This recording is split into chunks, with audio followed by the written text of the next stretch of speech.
So before we start the class, I want to meditate a little bit for I think 10 minutes first, and then we will start class together. Alrighty. So as usual, bring our mind back to ourselves, and we can start off by just relaxing our body, starting from the top of our head to your forehead, your eyes, the muscle around your eyes, your eyebrows too. And those areas are critical for those who love to focus with their eyes a lot, want to put pressure. Their eyes will become tense naturally. So let's relax that. We move our attention down to our cheeks, our mouth, our jaw, neck, ears too, down to our shoulders, both our arms, our forearms, our hands to the fingertips. Let's relax them. Notice the changes in the feeling as the tension in our muscles releases. Your chest, your abdomen, down to your waist area. Your entire upper body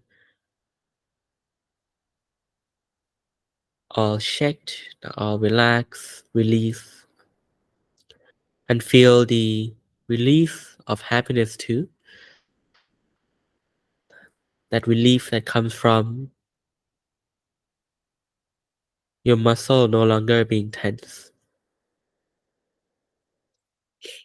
Can go down to our glutes, our thighs, our calves, to our feet, and to the tips of our toes. Allow your entire body to relax. Allow yourself to relax.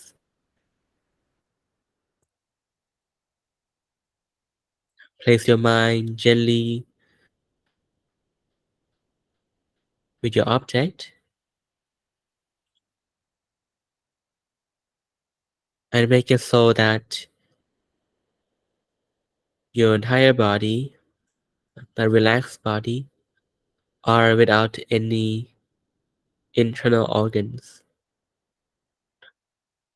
Make yourself feel light, empty, hollow on the inside.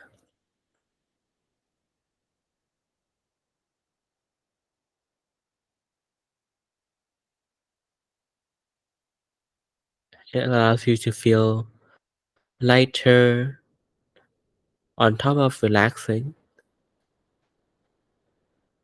You no longer have anything weighing you down. And we gently place our mind at the center of our body or at your object, depending on which one you like. If one chooses to place their mind, the attention at the center of their body, you can place them at your abdomen, around 2 finger length above your navel. That's the center. But don't worry too much about the exact point. Make it like as if your mind is somewhere in the middle of your body. And there's hollow, open, free space. Relax. You can imagine a sun or a bright full moon that's beautiful, bright, but not violent. The suns, the rays, the light are beautiful, soft, gentle, just like the brightness from a full moon day. Allow this bright object to light up your entire body. Allow this bright object to be placed at the center of your body.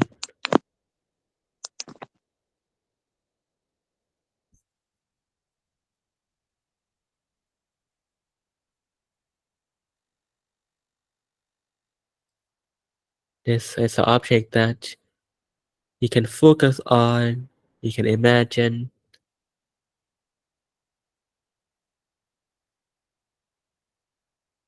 Together, we can accompany it with a mantra that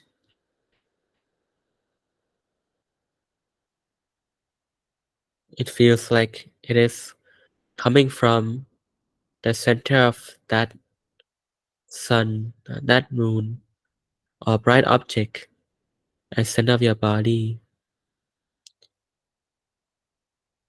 Chanting the mantra is Samma Arahang, Samma Arahang, Samma Arahang,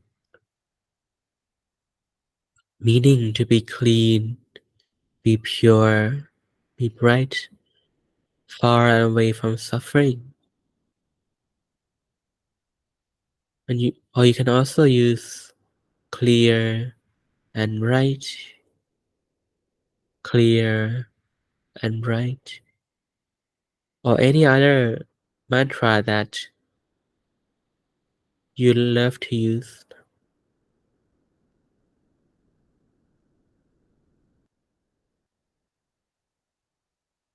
As your body is relaxed,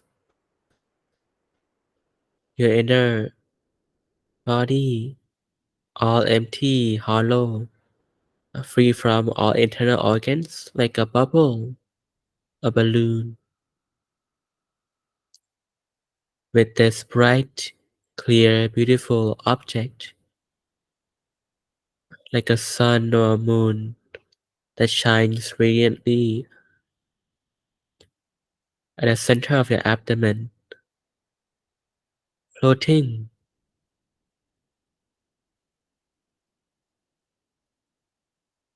with the mantra of your choosing coming from the center of it, from the center of your body.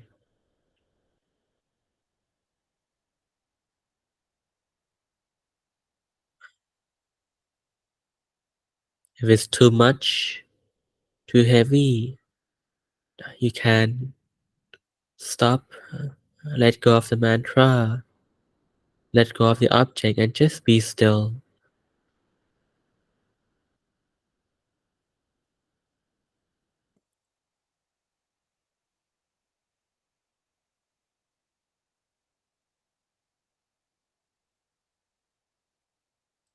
But if you find both the visual and the mantra helpful, together with placing the mind at the center of your body, of the abdomen, then you can gently do so.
And now that we have given some time for ourselves, we can slowly and gently open up our eyes.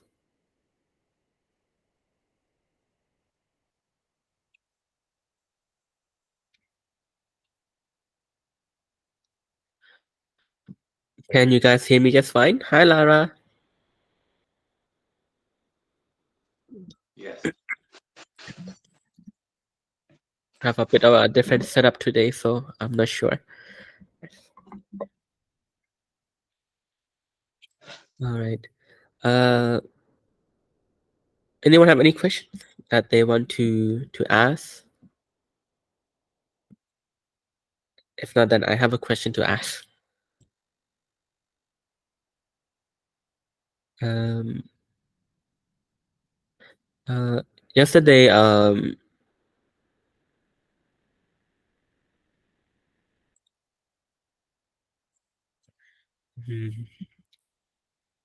we talk on the topic of trauma.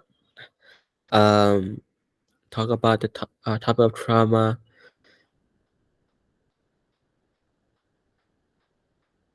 We go over something that I think that is a key point of the discussion is how we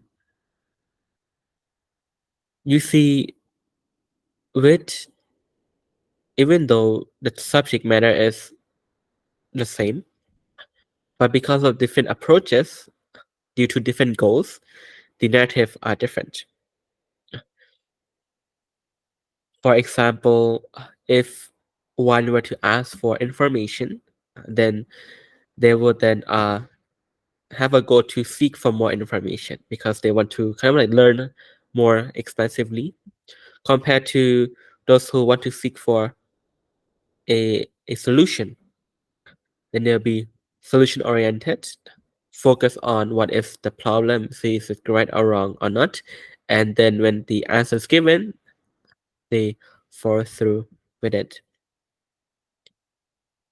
We can see that in our life, there are some who just want to uh, talk and discuss just for the sake of being known of that information, while there are some who are looking for something. They go straight to the point, and when they get that something, like what to do, because they need to fix something, then they take that out and go and do it. It is true for, in your studies, in your life, and this and that. There are these different kind of people with different goals in mind when they approach a subject, and we see that uh, being able to summarize and point out clearly to what is the key point will help us to make things a lot easier. One of the ways that uh, that from 2 years of my study understand what makes Buddhism amazing is the fact that they can summarize many things from thousand and thousand uncountable things that seem so complex, that seem that you have to spend years and years to understand all the variation, able to summarize it beautifully, wonderfully in a short, concise form that then is used to is used is then dissect upon and then uh, able to then uh, give a solution that fixes that summarized problem. And the solution as given is now it is then true for all circumstances, no matter what variation it might be. So yesterday we talked about the two type of trauma, or even in every classes there are many problems from many individuals, but we see that no matter we are able to summarize them into the smallest of parts and then provide the solution, and every class the same solution in fact. talking about understanding what is the true cause of that problem, talking about the mechanism of highlighting what's going on when the problem arises, the, and then providing a solution that talks about and help you, a solution that talks about a tool that we have inside. We call it a good system that can initiate itself as long as you have a positive state of mind. Once maintained, uh, uh, whatever you're suffering, you are going through, will slowly get clear out. And when you find that through, in a smaller scale, maybe through meditation, with stress, with this, with that, we find that by closing our eyes and practicing, it decreases that. But then to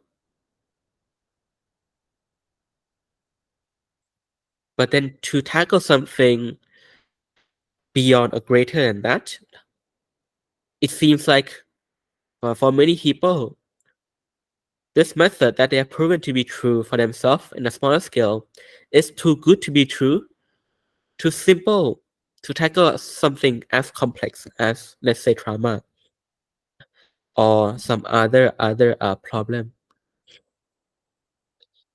Because that inability to simplify the complexity of things, people then look for a equally complex solution, believing that complex solution solve complex problem. Whereas in all field study, in mathematics too, if you have to first, what do you call it? Find the common denominator, right? To like cut it down, cut down until you find the simplest of equation, then you solve from there. No? If not, then it's too complex, too overwhelming, making it difficult for the individual who want to escape and be free from to actually do it. The thing is that most people, when they are in tough times, that their strength, mental and physical strength, are already constrained and also dwindled down already. And to advise them something that they don't think they're able to do, result in the outcome that they won't do anything at all. So even in health profession, best kind of doctor will find the simplest solution for the patient, so that they understanding that some people just don't have the wisdom or capability. Some may do, but they don't have the strength to do so. No matter who, this solution might and will help them overcome it. Uh, mhm.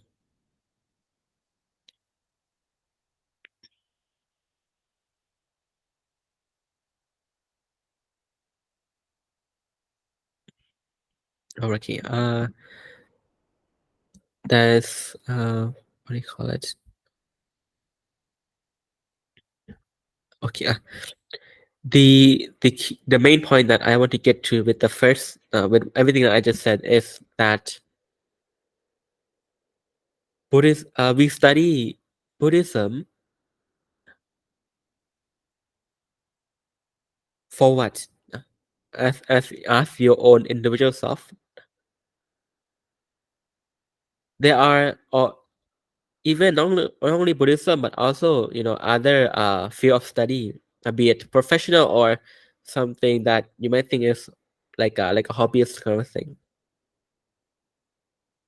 Many people now read many books, uh, watch many videos, explore many topic, just so that they can know about it. Be like a bookworm, for example, a living encyclopedia. But then for some people, they study, they learn so that they can solve a problem in their life. They study so they can use it, implement to their life. What those people are looking for are result. A result. They hope for result and they want result. Be it to be free from suffering or to attain happiness, they want result. But the approach that some people have, even though they want it, is approach that doesn't strive for result, but strive for something that is beyond, or something that is a whole different thing. Studying more and more and more many aspects of the subject, just so what? Just so that they can feel like they have know a lot. But the question is, how can this? How does those knowledge help you? And if that does help you, does it help you to be free from suffering or not? Is it effective? Yeah. Did it did it is it able to give you the result or not? Mm. And this is where you will see changes in people and how they approach the subject. For those who study Buddhism and studying they come to they look for Buddhism so that they can heal and have outcome. What they're looking for here is a result. What they want and what they are um, criticizing the teaching from is, does it work or not? That's one thing. Second thing is it logical or not? And they'll focus on that only. They only strive for that one. For the medication, the the right medication for the outcome until they get it. Uh, some people say that they want the outcome, but the way they go about studying or doing uh, is contradictory to the intention. It might be that their want is not deeply rooted enough. It might be that it's not dire enough. Imagine those who are desperate, and those who are really, really, truly desperate, want to be free. If they truly want to be free, they will be open to anything, as long as they don't have to be in pain anymore. Anything goes. Uh,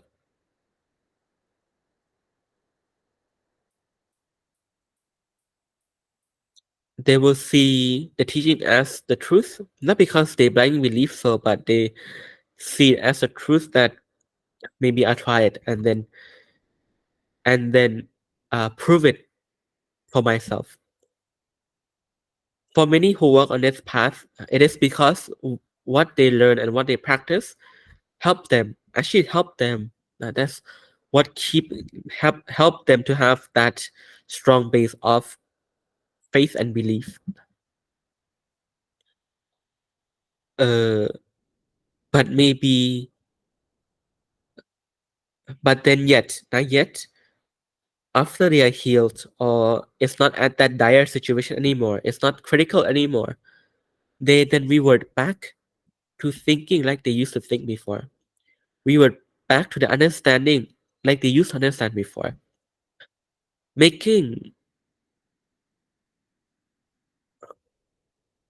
uh, to a point where you, as a teacher, now you think sometimes, do they truly understand or not? Mhm. This is the criticism that my teacher gave me when, although after 2 years of studying, I then provide a advice that other people already normally give. Then he asked me, then what do you study this for what? Study this to give the advice that anyone can give and doesn't work too. Study for what? But if you study and you proving and have trust that this one works, you're always gonna advocate for the thing that work, and the thing that you advocate for will come and help you when you truly need it yourself too. And this is the point of studying. uh, is that we want result. The teacher, my teacher, myself too, as a student who study with him, want result. Want everyone to be free from suffering, be happy. But the way we approach learning might not be the correct way of approaching it. Might be in a form that always seek for just filling in the gap, the information, the curiosity, rather than also aiming for a solution to offer result too. Uh,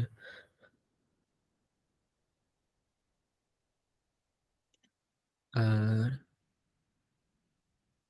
it, it, it after saying this, it's reminds me of a friend who study medicine just so that he can he can then uh help cure his mother. Study medication so that he can cure his mother. This kid, although quite young now, but he is uh very bright, now top of the class. People say that, oh, maybe because he's gifted or this or that. No, nah. It's because his the drive for him to approach the study is for to get results. Therefore, with that clear goal in mind, the question he asks is different from other students. Other students may come from a background of curiosity. They ask different questions. But for this kid, he asked for why, what reason, how does it work, why, what reason, how does it work, to make it sure that if he does it, if he graduate and able to operate, his mother will be cured too. Always laser focus, laser focus. Because of that right goal, when it comes to examination, he always pass now with flying colors, or with practical exam that you have to actually do the thing that he able to do it. And because he is strongly laser focused on that one. Mm. Yes, that there's many things in Buddhism that's beautiful, that's amazing, that's so inviting to learn. But even my teacher asked me for what? There are 84,000 discourses, more than 90 books in the in Buddhism. Now, but for what? Mm.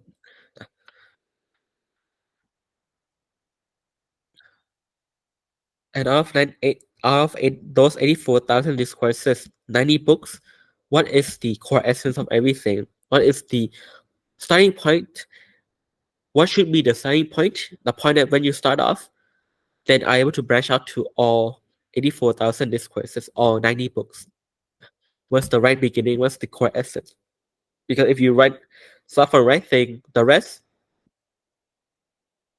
is just a byproduct. Byproduct. Not only that, you're able to understand Buddhism a lot easier because all those small teaching, maybe like a quote that you heard online or this or that, come from those other branches, far away of the essence of Buddhism. But even those far away branches can save people's life or change someone's life. But what about the core then? The core, if that outside can make a strong impact, imagine what the core can do. uh, And the core is what helped you to reach that conclusion to begin with.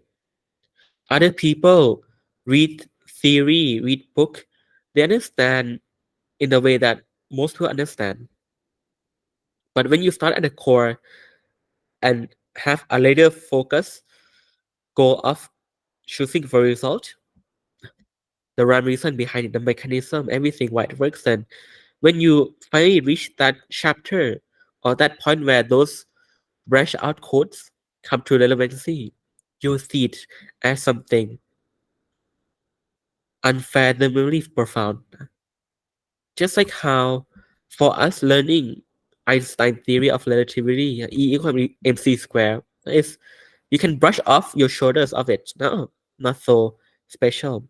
But if you take the time to get to the core of physics and the meaning behind it, when you get to E equal mc square, you can't help but have to have a deep appreciation for the man himself, the Albert Einstein, of how brilliant he is. The gravity of it is different. Mm. So that is um that is what makes this that is one of the that is a bug that everyone has, not knowing the right way to study. Mm. Not knowing the right way to study. We study like college kids, study to take exams, study to just know the brighter the broader thing, but fail to then convert it into practical result giving skill. Not only in Buddhism but in business too. I graduate marketing. In the time of COVID, in my whole department, only me and a few people get hired. Uh, there are hundreds of people who graduate marketing, but only me and a few handful of people get hired because those kids, although have higher grade than I do, but they cannot solve real world practical problem from what they learn. They can ace their test, but if they can't use it, then for what? For me, I can talk about business, but for you guys, from your respective field of study, I think you can also say too uh, that and when push come to shove in the real world result and ways to get to that result, and the reason why those results happen to begin with are all so important. You're hired based on that only, or sorry, that is the key factor of why you're hired. Result, yes or no? Can you explain why you can get there? Can you expound upon it, this and that upon it? So this concept is not new. It's not new, but if we have to change our mindset and change how we approach and things, and the question we ask will change if we set the right goal and right intention.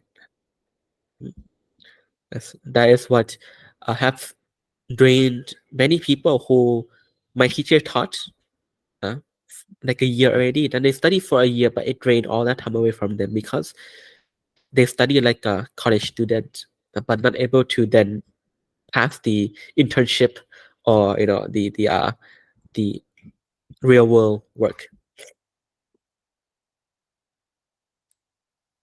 So that is the I'm a bit sick today, so I don't have too much to share. Um, but I think this is a conclusion that had to be said after I think 2 or 3 classes already talking about this topic. I think it's also important too.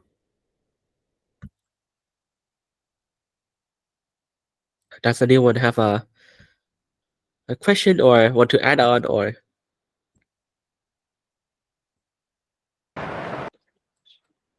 Um, all right, so I think I understand. I mean, what you're saying. Um, it's like there's like a core of Buddhism, right? Excuse me. Like a singular wisdom, right? Like a singular truth. And you're saying like you can come at that from like many different angles. Whether you want to get information out of it, or be like have a solution, right? Um, and built on top of that core of wisdom is of course like a lot of dogma, right? There's a lot of writings, people have written extensively about this, and if I understand what you're saying is you can get lost, like reading everything that's been said about the topic without actually ever experiencing the thing that they're talking about, right? You could just be a scholar. You could miss the point entirely. And so I guess that begs the question, like in your mind, like what is that core? Like what is that thing? Is it the instincts? Like is it is it the whole like non-self kind of idea in Buddhism? Um, yeah, I'm interested. Like what is it then? Yeah.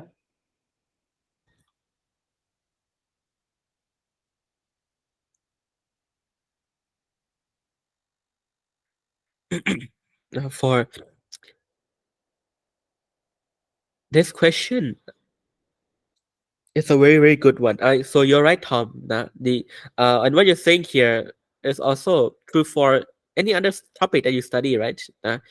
If you go through a 4-year course, like a psychology, for example, or other like social science, you start off from the core concept first, core key concept, that then will then act like a prerequisite for other key concept, then become like a branch out. But most people start from outside and then only study the outside part, are not able to then consolidate to the core thing. Make it so that all things are so complicated, even though if they have this core essence, it'll be easy. Now the question that you asked at the end, in Thailand, Thailand is a country that are built up with Buddhism as its root, its core. Our language system that come from Pali, the language that Buddhism is written in, used at the time, but written in. Our key philosophy, our norm culture, all heart of Buddhism is in it. Even talking about emotion. Now, when we talk about understanding someone, we said understanding in Thai we call entering the mind. So if you enter someone's mind, then you understand what it is. So the word understanding means to enter someone's mind. Or happiness is mean that the mind is good, meaning happy. Sadness, เสียใจ means the mind is sad. So even in the Thai language, by talking about emotion, we're not talking about yourself, but talking about the state of mind. Mind good, mind bad, mind jealous, mind this, mind that, but never you. But as time passed, away from this core understanding, it become something ordinary. People hear it and they don't get it anymore. Now the question, so because of this, people fail to realize one thing, the core of Buddhism that exists around the country. In Thai, if you have gone to a Thai funeral before, every Thai person knows this funeral chanting. We grew up with it because every funeral that you go to, you hear this chanting. We call it Apithama. It is chant all and the first chanting, the first 3 words that start off that chanting, all the monks say Kusala Dhamma, Akusala Dhamma, Apeka Dhamma. The 3 nature, Kusala means good, good Dhamma, Akusala bad, Apekata not good, not bad. It is the core, the key, the most important point in Buddhism. Even the name itself, Abhidhamma, says it. Abhidhamma here, for those who have not familiar with the Buddhist kind of like scripture, there are 3 key pillars of Buddhism. There is a set of books about the stories of the Buddha and the disciple. Similar to how, like I think in Bible, like a stories of this and that. There's a set of book about the rules and regulation that governs the monk or the religion. And the third rule is something called Abhidhamma. Abhi means something so big, so grand, so important. Dhamma means truth. The most essential, grand, important truth. This is the third book. And the beginning of that, good, bad, not good, not bad. It is the most important, the most heard, but zero or almost no people put any importance to it. So important that after the enlightenment of the Buddha, after he got enlightened, it's not like he knows everything right away. Being enlightened means that you have access to the wisdom, all the wisdom that there is. Having access, like a library, doesn't mean you're smart. You have to then go read the books in the library first. So the Buddha spent the next 7 weeks, now 49 straight days of meditation to go learn everything that there is to learn. 7 weeks. To the point where the angels around, they then start a rumor. Did the Buddha actually enlighten or not? Before he was the Buddha, he was a regular person. But he was the first person to attain able to be free enlightenment, attain this body of knowledge. So it took him 49 days of studying straight meditation studying. And the final section that he studied, and the final teaching, there's of all the knowledge in everything, that the last thing that he studied is Abhidhamma, Kusala, Akusala, Abhigata, because he must understand everything first so that he can understand the last thing. For everything else is the prerequisite for this thing. That's why this thing is the most important in the core of Buddhism. And so we talk about instinct, that we are talking what my teacher and teaching is that core of it, the good, bad, not good, not bad. How that then affect the mind, how does it work? The voices come up, and they use thought and emotion dictate speech and action, create something called karma, and so on and so forth, affecting from the innermost inside ripple effect toward the other side. But because people don't know that the causation come from the inside, when we want to find fingers, we point on the outside because that is what we can see. We can only see with our eyes on what people do, on what other thing that happen, but we cannot see on the inside because no one even stopped to think that wait a minute, our thoughts are not mine. I didn't create most of the thought in my life. Even scientists have discovered a measure that a human, on average per day, think 40,000 to 60,000 thoughts per day. But if I were to ask you right now, do you think that much? How many times do you actually think? That number to you, to everyone, is absurd. How can get there? Not only that, but when you meditate, people say, "Oh, I go to Vipassana retreat." The monk teach you to watch the thought that comes up, maintain and dies down. The question is, you are told to just watch, but never told to think. But yet the thought keeps on coming up. But why don't we recognize that we didn't think of it? That's why we call vipassana.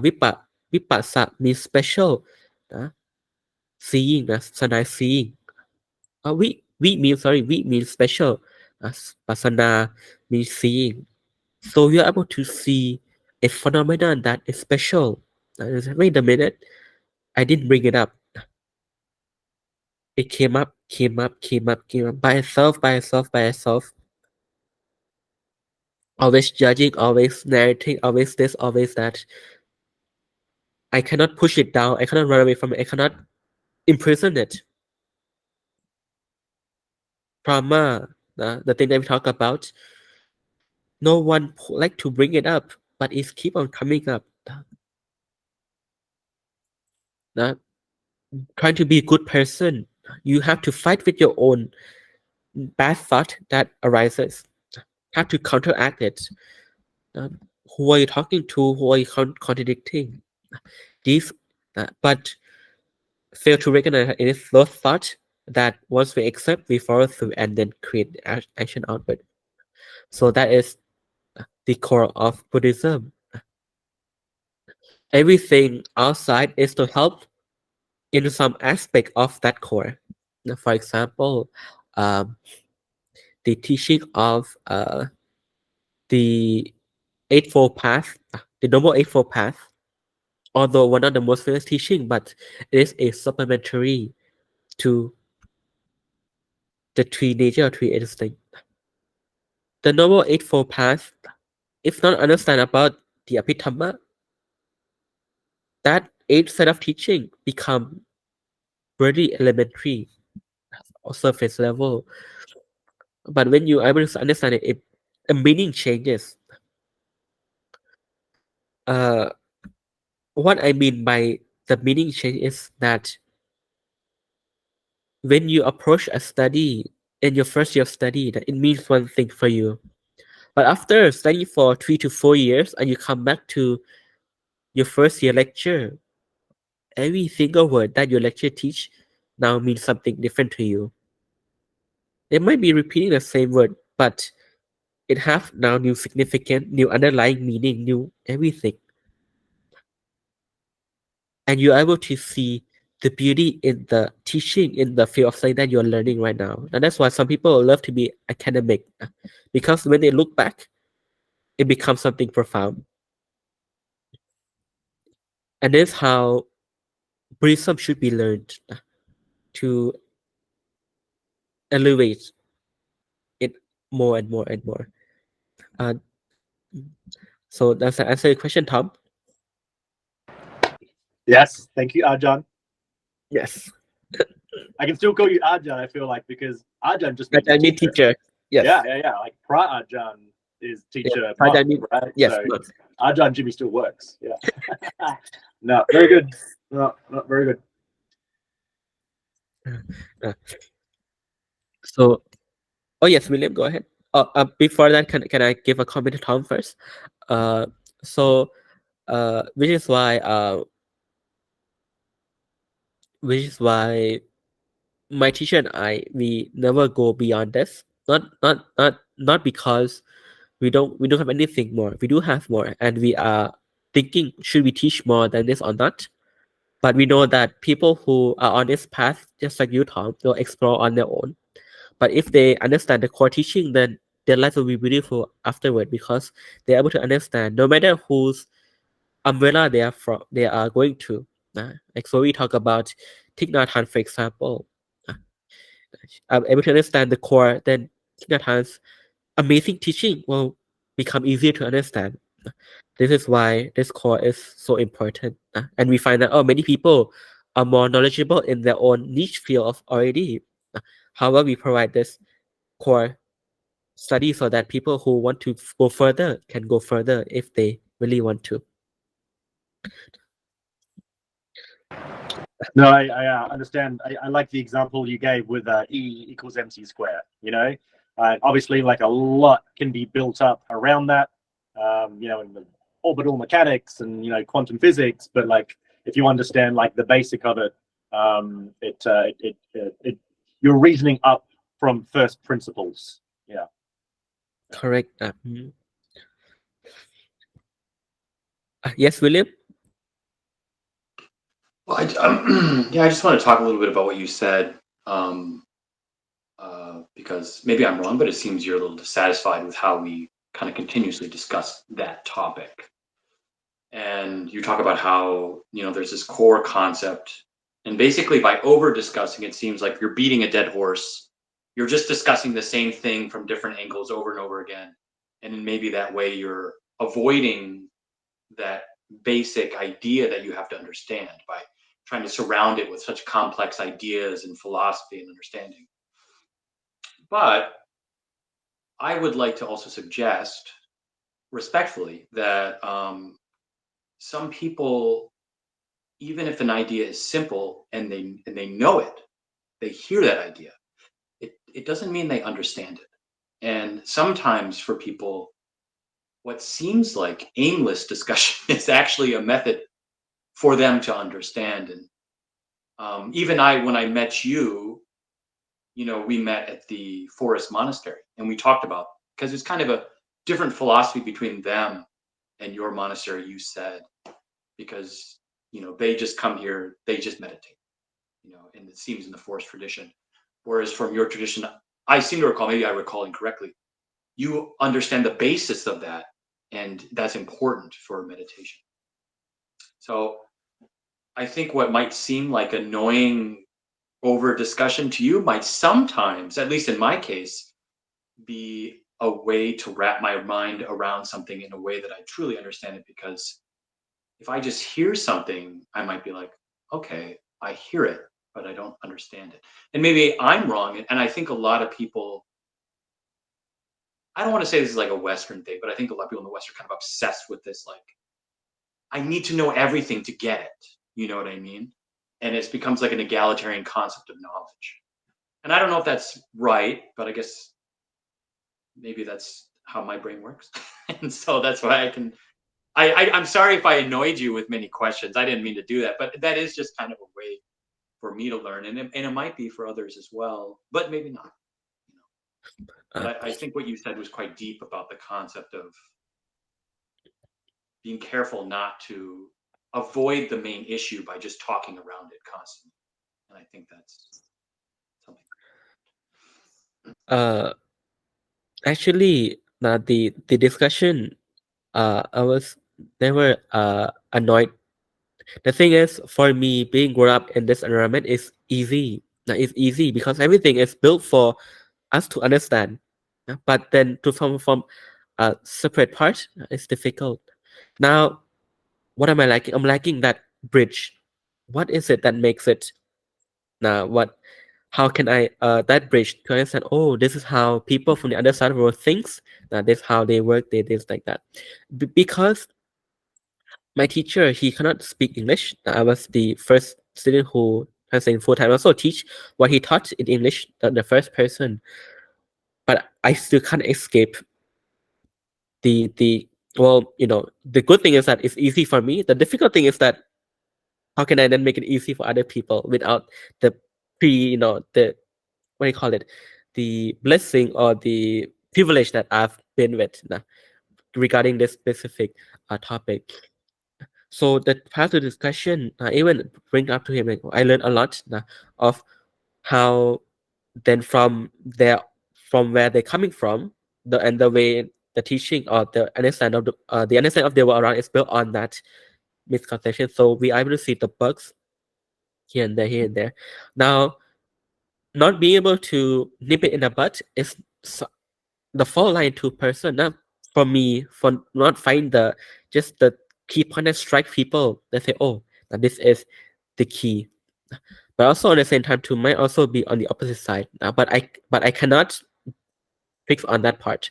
So what I do is I just need to bring it back to my teacher and say, hey, how can I refine it better? Because some people, unlike many of us here, don't have that many opportunity to come and talk. So what key point can I say that bridge the gap? Because what we want is to get to the key point. So it's valuable for me that we have 2-3 days of this discussion because my teacher want to write a book and I'm writing a book with him, with Carmen too. The past 3 days now, I kept a record and I rewatch it and see, wow, this is something that is important for them and we are not able to connect with them yet. And so the fault is not on them but on this one. So what are the point that we have to, what are the bugs and the error that we have to fix on our side and also on their side too, because they're also having bugs too, so that's why the today's topic arises. What is the bugs that could be fixed on or this or that? Mm. The thing is, when you study and you get it, you become a advocate for it because you find yourself and you know how beautiful and important it is. So why don't you want other people to experience the same thing too? So this is about uh, why I said that Buddhism is difficult for Western to come and understand. Apart from the kind of like a lecture or scholar-ish way of it, compared to the deeply rooted tradition that hasn't passed down from generation to generation, the practitioner inside the monastery. For Thai, that is where the faith come in, that deeply rooted. Whereas for maybe the country outside might see uh, the scholar or the philosophy as the main thing. Mm. Yes. Mm. Yes, please. I had a question. I don't know if you can hear me. I never used these things before. About the Vipassana. I was like a friend of mine told me that she went on a retreat, and it was like 10 days, and it was constantly silent. And I still decided to come to Papay, which where it's different than that, because she told me it's like a bit hardcore almost. Um, and now I was just wondering, is it like a form of meditation? Is it like a different mantra? Is it like how is it different from what we do here in the meditations, or is it like a form of teaching? I was just always wondering about it because I hear it like this word being tossed around everywhere, and I just never really got it, I think. That's a very good question. But before that, William, did I answer your question? I hope you don't misunderstand me, okay, William? No, I understand, and I'm also happy to talk about this issue with you Yes. further if you want another Yes, time. of course. I'm interested in the topic. Yeah. For Lara, vipassana, vipassana. There are three core types of meditation. Right, three types. There are, for example, if you hope for to get happiness, there is a called samatha. Not just basically meditating like most people do. Just get to that good feeling. Just go inside and calm and relax. The second type called the noble truth, meaning that when you're in pain, you can't help but just endure the pain. No, that's a form of meditation too. It's not a form that you volunteer to be in, but a form that allows you to meditate, even though it's difficult to meditate. Just to know a feeling that's hard to endure. Vipassana here is used to study. Vipassana, some people say it's a high level of meditation. They are correct, but they also vipassana in the beginning level. Vipassana, meaning special seeing, requires you to attain to at a certain level to really do real vipassana. But that doesn't mean that they can't practice it either. Because it's a special term, most monasteries use it as a marketing term. Even though the way to practice it is correct, but because the purpose is to study and learn, the question is, after 10 days, what did you learn? What did you discover? Apart from my thought come up, go down. Like to learn here means to discover that, hey, wait a minute, my thought is not my own. It come up this and that. These are special seeing, special realizing for observing things the way it is. So if one were to study vipassana or meditate vipassana, you are learning, studying. So the question, what did you learn? What did you uncover? What new insight did you learn? Uh, but in our daily practice, we should do all the three things that I mentioned, samatha, vipassana, and noble truth, because when it's easy, of course, go ahead, enjoy that nice feeling. When it's tough, of course, we don't quit because it's tough due to pollution and bad energy, so have to meditate to clean it out. Just endure it, even if you have to walk around and this and that, no worries. Just be mindful of that pain, so that your mind can uh, deal with the pollution itself. But vipassana here is when you're stuck. What did I go wrong? Where did it go wrong? And then you start to observe things the way it is. Try to diagnose. That's what it means. Diagnose, study, and learn. But to do that, you need to have fundamental foundation first, correct? If you start off with zero basis, what are there to observe? You might see things, you might observe things, thought come up, maintain, and goes down. But what does it mean? Just like me, who have no idea about anything biology, you can let me look at any microscope. I have no idea what I'm seeing. I'm seeing it, but I cannot tell what it is. So vipassana requires a little bit. That's why it's not the first thing you go for, but it's something later on. And the best way to study is to have a coach too, like a teacher teaching you, hey, this thing is called bacteria, and you can see this, see that. Now the special seeing makes sense. Now you start to see the truth that monks discover by going through like this. So the method that they teach in like forest monastery or this is not wrong. That is what we used to, but then it doesn't serve the purpose because there's no one to teach, to guide, or people lack the basic foundation to understand what they're seeing or to decipher it. Did I answer your question, Lara?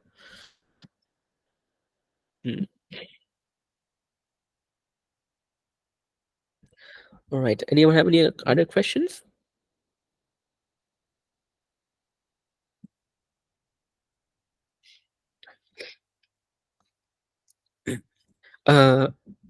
If you can ask her now, what did she learn in the monastery that teach vipassana, and then you come and share to the class, because then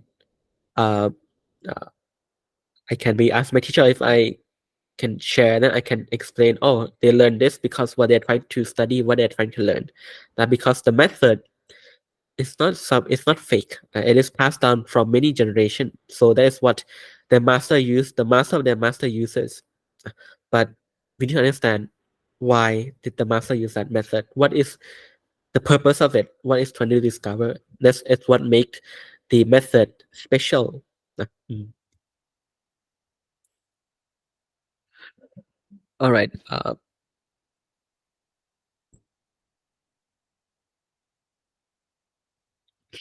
Okay. So, any further questions? We want to spend the next 45 minutes to close our eyes and meditate.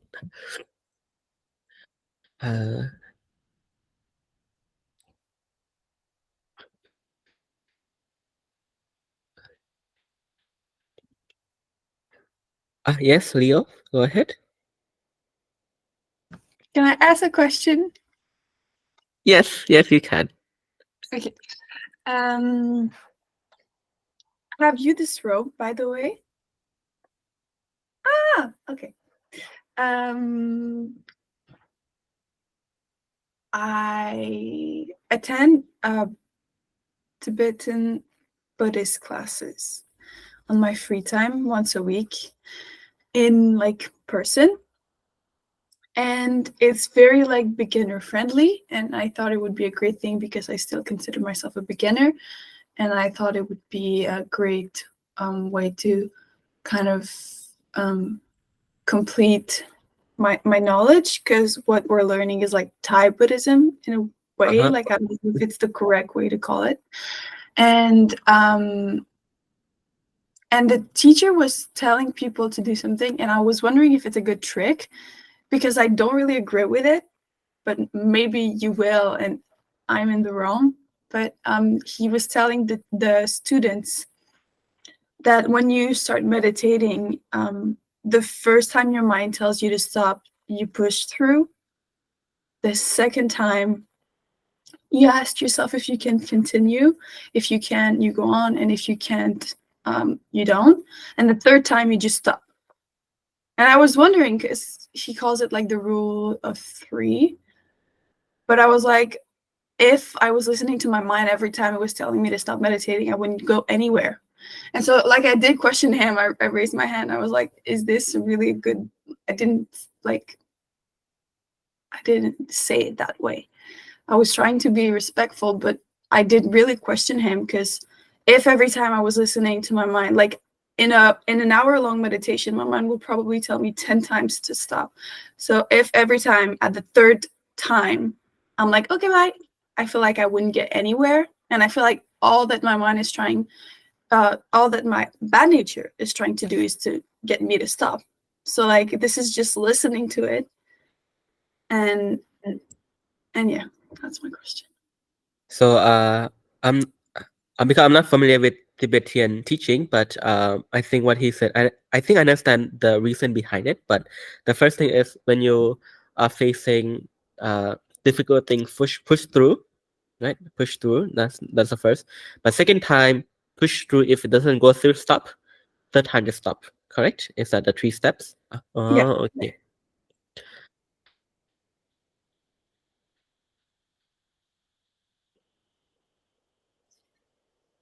I don't think Okay. it's a specific rule of like Tibetan Buddhism. I think it's really just what they teach in the class. Oh. We can use their teaching too. Now, I think if you ask me, when you meditate, the first rule is that the first truth is the fact that you are not the one doing it. It's your mind that is doing. By being aware, you allow the mind to run its system, its engine to deal with it. So therefore, when it's tough, possibly because of pollution blocking you, this big thing. So let's keep knowing the suffering. No. Okay. But if you can go through with it, if the block is not too much, now after a while you'll go through. But if push and doesn't work, need to stop